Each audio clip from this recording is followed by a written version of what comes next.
Welcome to the latest edition of Etihad Cargo Connections. I'm your host, Rowan Anderson, and tonight I'm joined by group winning trainer, Karl Burke. How are we tonight, Karl? Yeah, I'm good, thank you. Beautiful, mate. Thanks for joining us. This is great. We'll just start from the start, mate. Where were you born and where did you grow up? I was born in Rugby, Warwickshire, in the middle of the UK, and brought up in a pub. Actually, my dad was a publican, and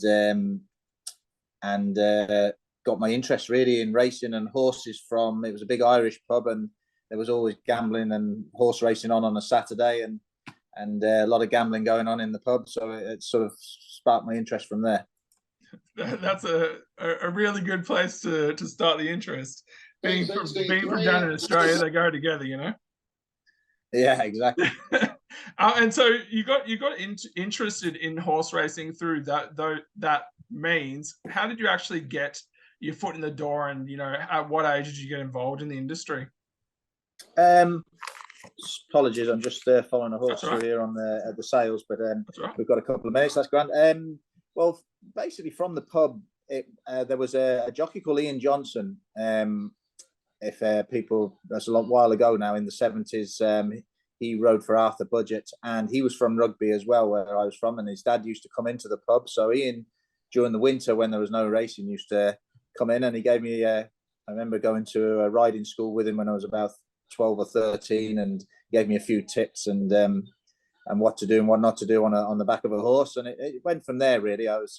And then I started working in a local racing stables, which was not too far away, and eventually left. I was supposed to stay on at school and do my A levels. I did my O levels, and I went down one summer, July the 4th, down to a trainer called Hugh O'Neill, and started. I was supposed to be there just for the summer, and I didn't go home. I went home one day and just said, no, I'm not going back to school. I'm going to be an apprentice jockey, and it went from there really. And how long you were actually riding for?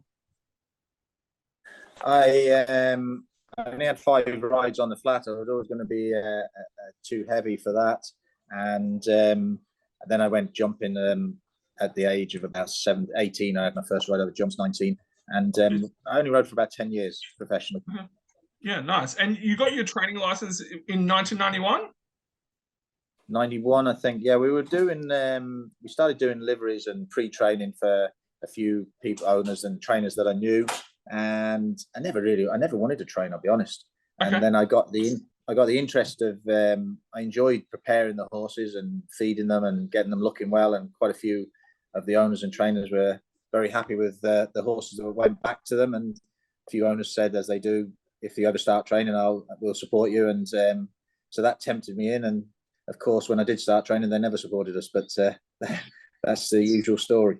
Yeah, that's an interesting way. Like a lot of trainers I speak with, they say that it got to the point where too many injuries, or too old for in the saddle. Obviously, there's a time span for when you can ride, and that was the route they took to training. So it's very interesting when you say you were never actually interested in training, and that's the way it came about. So yeah, really. No, exactly. And you say your biggest win was the Prix de Diane with Lorenz, as well as Daring Destiny delivering your first Group 1. What are some other great highlights of your career so far? Well, we've been lucky. We've had a few, to be honest. Daring Destiny actually never won a Group 1. She was our first Group winner. She won a Group 3 and then a Group 2 in Germany. But she never actually. But she got us on the road really, and not only did she get on the road with a Group winner, she sort of turned us more from training a few broken down horses to more into the flat. I thought this is much easier, and thank God she came along when she did. So that was great. Apart from her and Lawrence, we've been very lucky. We had some lovely colts as well, and unfortunately, and Havana Grey, who's doing brilliantly as a sire, first season sire last year. He was champion first season sire. He won a Group 1 for us. Unfortunately, won the Mornay. We've been very, very lucky. We've won 13 Group 1s now, and it's gone very, very well. And yeah, as you said, can I just take this call just for a second? That's right. No, just take this call for a second. I need it. So, hi Kelly. Yeah, do you need me? Yeah, no, I'm following it. I'm following it. Yeah, thank you. Cheers. Sorry. They're fetching good prices, I hope.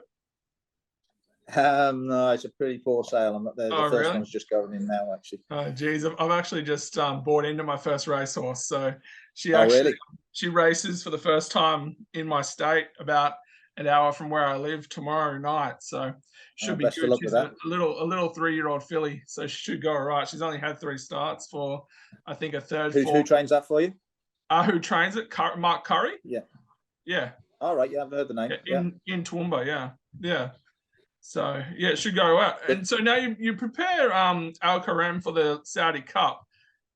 Last year he won twice before finishing 4th in the Queen's Vase at Royal Ascot a month later before going down in the Group 3 Bahrain Trophy, following a spelly return, and then he exploded and won the Group 2 on Arc Weekend. What were those performances like? And overall as a horse, how's that starter been? I think he's done really well, and he finished off last season well. The last run was a little bit disappointing, but it was the end of a long season. He was on the go this time last year, and we ran him all the way through the summer. So he's a good, tough horse. I'm not sure it's very hard this time of year in England. You're not working too many horses anyway. Yeah. And, he had a little bit of a break. We brought him back. He's literally done a piece of work an hour ago, actually, and worked nicely, but did have a real good blow. So we're due to take him away for a racecourse gallop at the end of next week.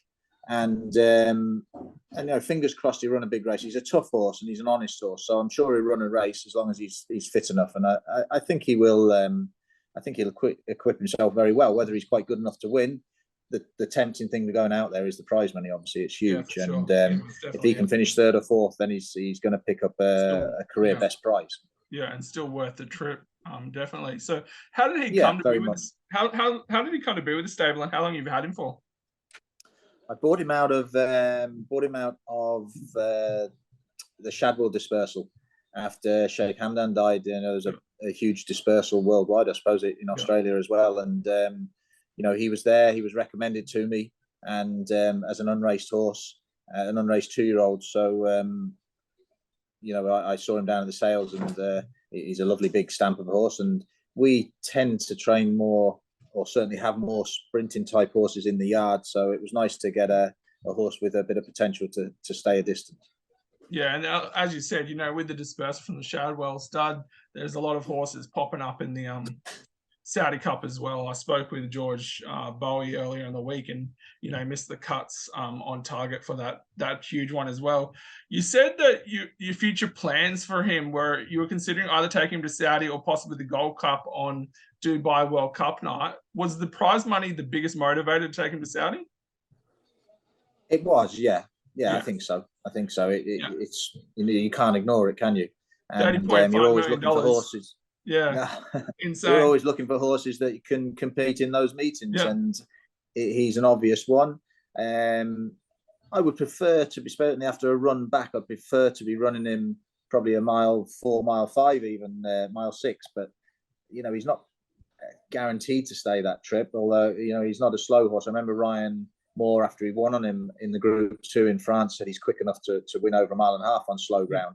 Yeah. So it's a little bit of a punt, and I'd rather be going in there off the back of a good run, and and going in there real confident. I'm hopeful. He looks fantastic. He's very honest, but I'd be lying if I said he's at the top level of his form. I just don't know really.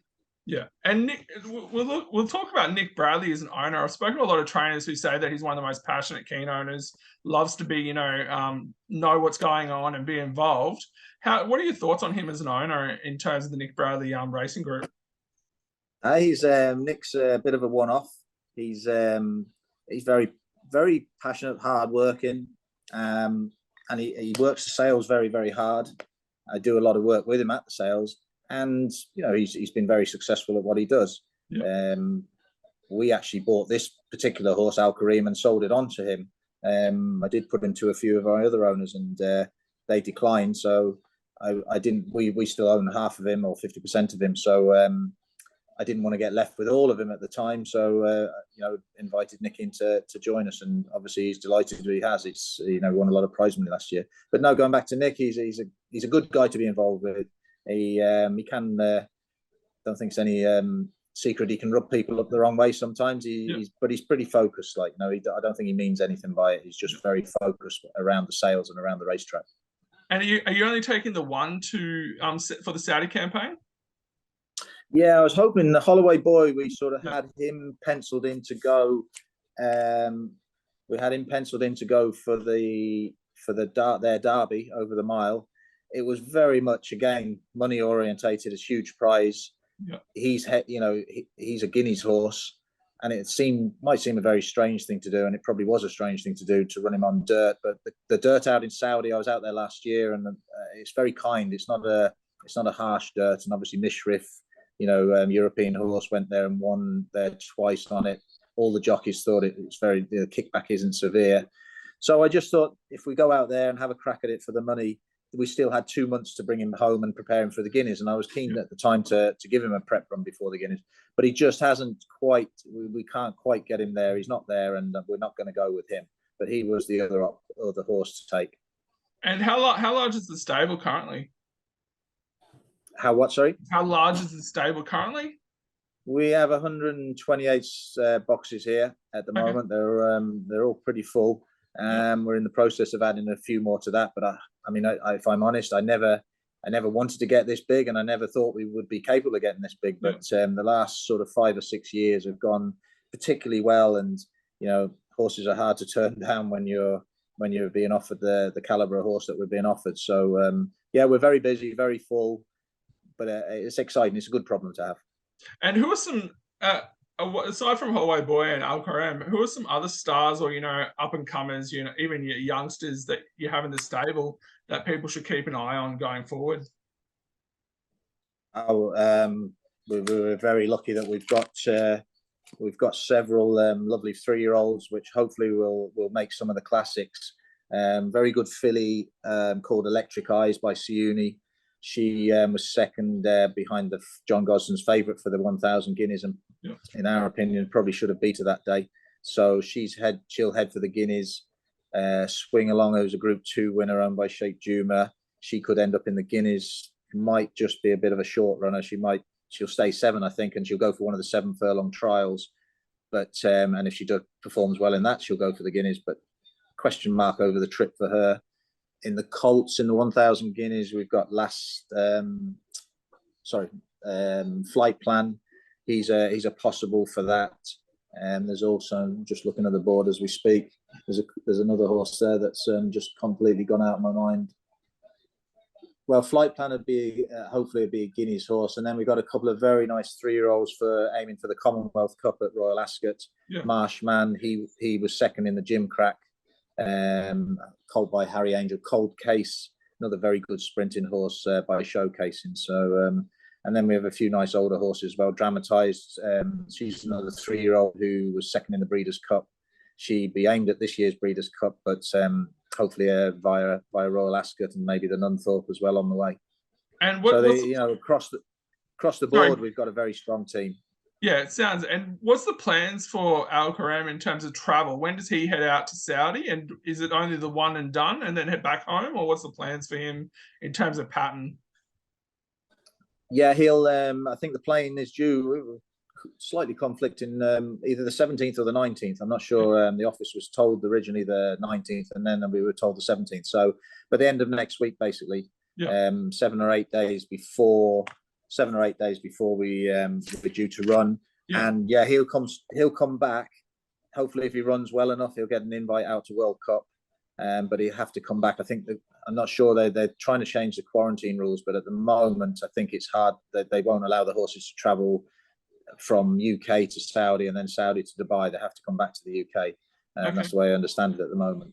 Okay, and just talking about World Cup as well, are there any other in the stable at the moment that you'd be looking to take to either Dubai, Qatar, Saudi, or anywhere else in the Middle East to run? No, there's nothing else penciled in for the Dubai World Cup meeting. Obviously, nothing else for Saudi. Just haven't got the right horses. You know, the 3-year-olds, we want to save them for the turf here. You know, the traveling out there, you're taking a gamble, and you know, it can hit horses hard, and you know, you end up missing sort of the summer here in Europe. So definitely. Yeah, we have to be pretty selective, you know. Yeah, and you know, you said you didn't originally ever have a plan to get into training, and you got your license in 1991. What's the biggest lesson you've learnt over that time in terms of, you know, training that's held you in a great stead for success? It's a good question. Tough one to answer, I suppose. I've learned plenty. I mean, thinking back, I made so many mistakes, you know, and I always remember, you know, whenever you make a mistake, you think, won't do that again, and 9 times out of 10 you do it again, but with a different horse or whatever. But loads of things really. I always loved, as I said originally, when we were doing the pre-training and breaking of horses, I loved, we sort of experimented with feeds, and you know, loved getting the horses looking well, and I think that's important. Generally, if a horse looks well, he is well, and I've sort of kept to that principle. And because we were experimenting at that time, we had you know, we stuck to the same food brand of food for a long time.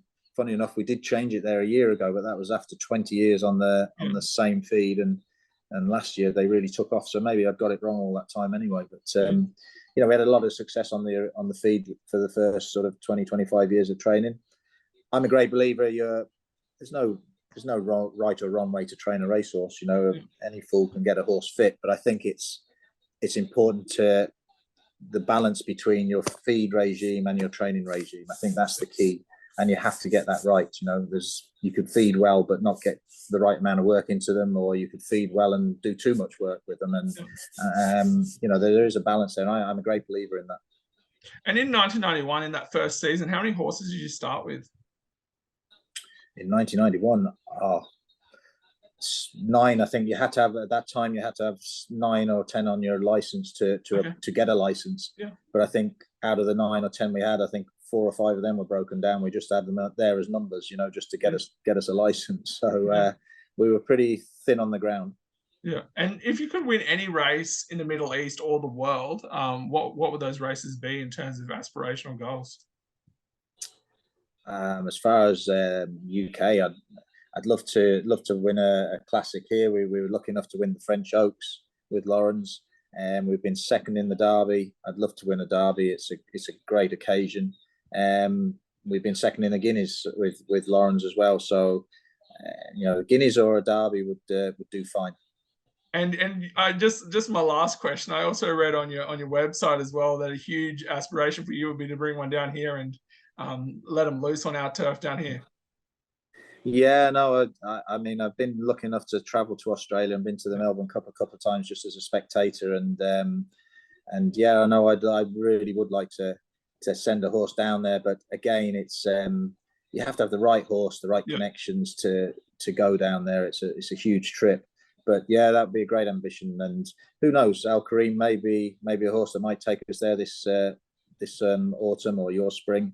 So I think he'd be a good horse to go down there with, actually. And there was, as you can imagine, there was a lot of interest in him from Australian bloodstock agents. You know, with what he did last year, and we were tempted actually to send him for the Melbourne Cup as a 3-year-old, but he'd had a long year, and I think this year, if we prepare him right, could be the year for him. You know, for a great 4-year-old for sure. Thanks so much, Karl. This has been really good. That's great. Thanks so much, Karl.